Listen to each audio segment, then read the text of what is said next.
Hello, this video is brought to you by my supporters on Patreon as well as my members on YouTube. Minasan, arigatou gozaimasu.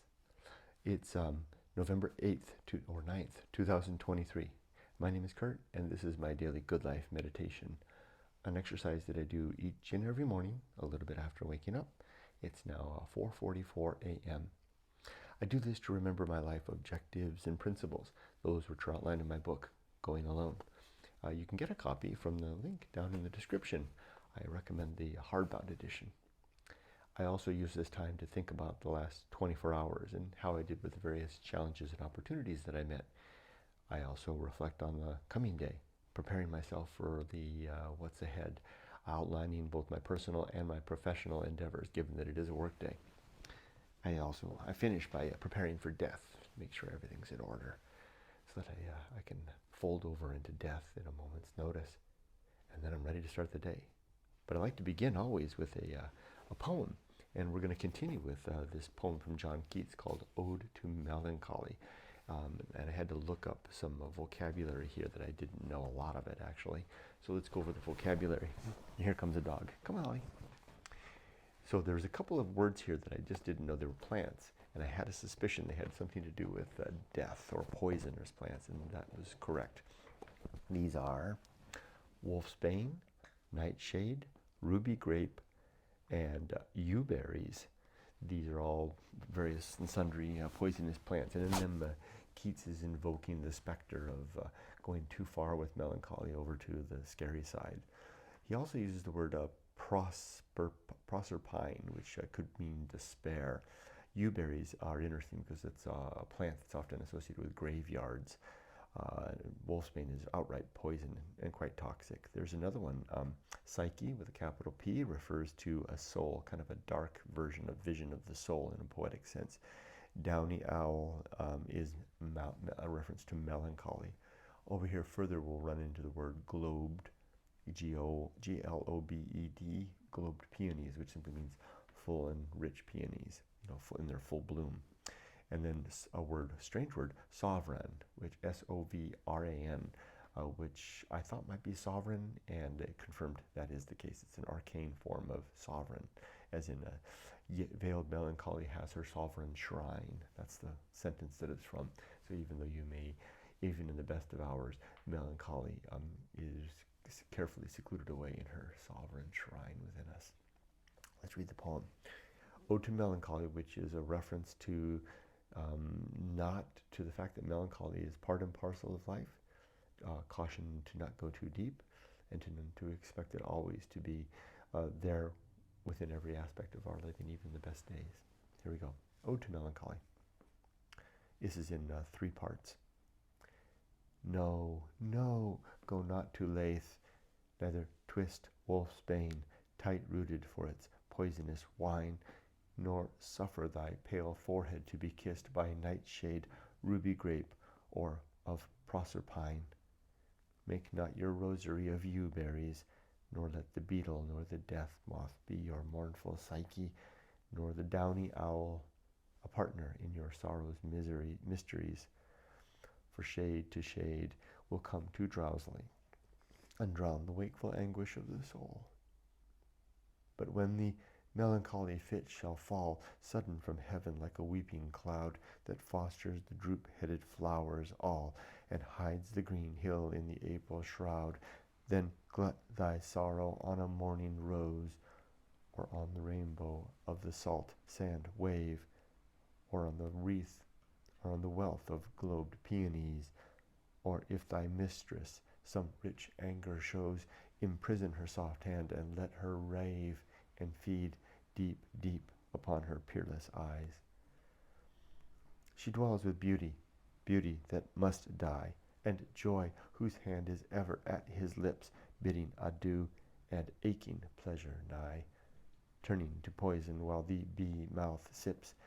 I, in the very temple of delight, veiled melancholy has her sovereign shrine, though seen of none save him whose strenuous tongue can burst joy's grape against his palate fine. His soul shall taste the sadness of her might, and be among her cloudy trophies hung. Getting closer.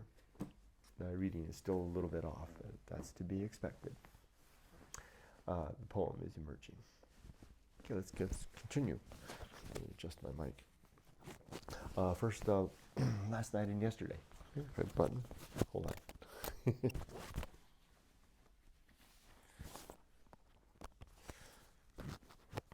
Yeah, that's better.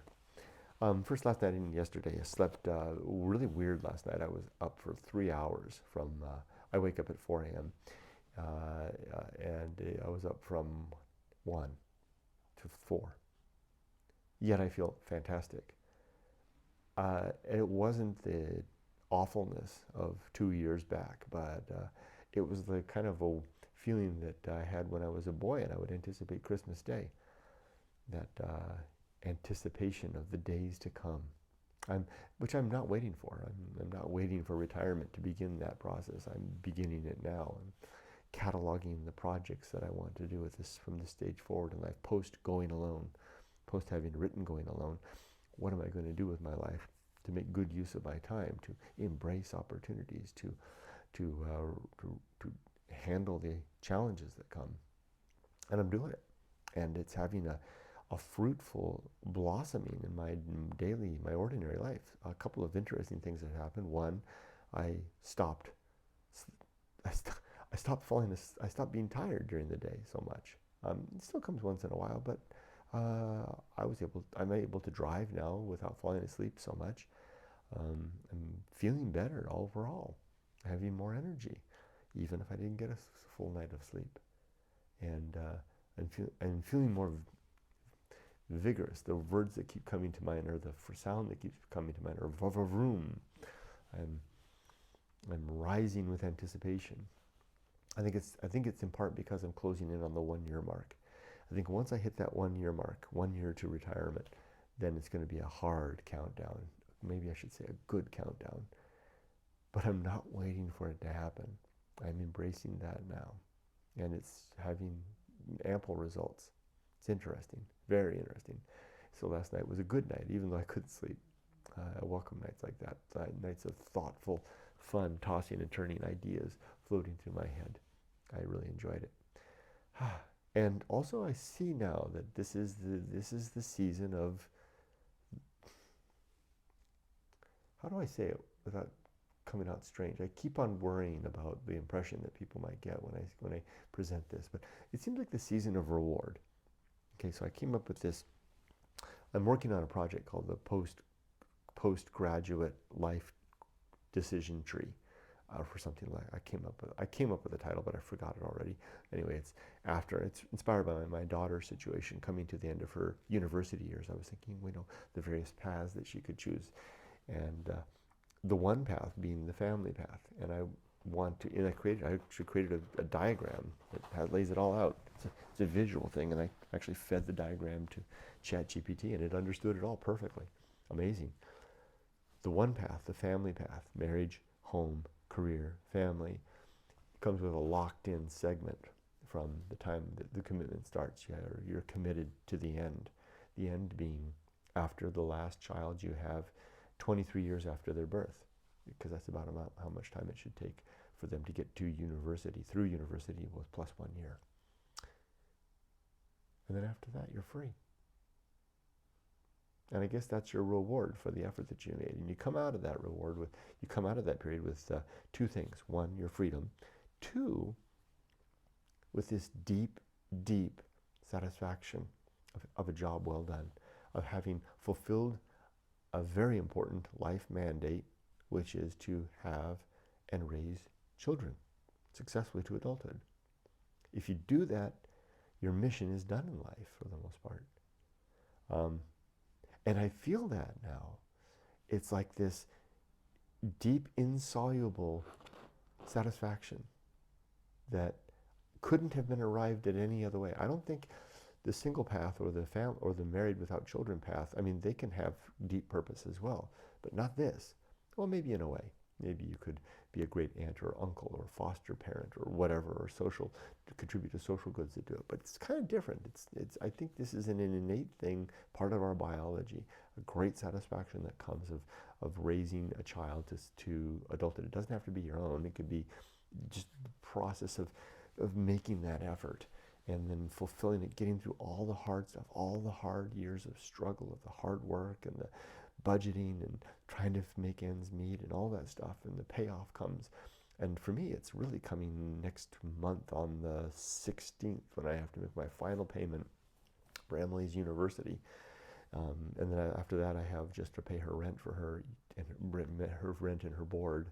You know, I give her an allowance. Yumiko and I give her an allowance every week to get by, and we pay her rent and pay for all of her school.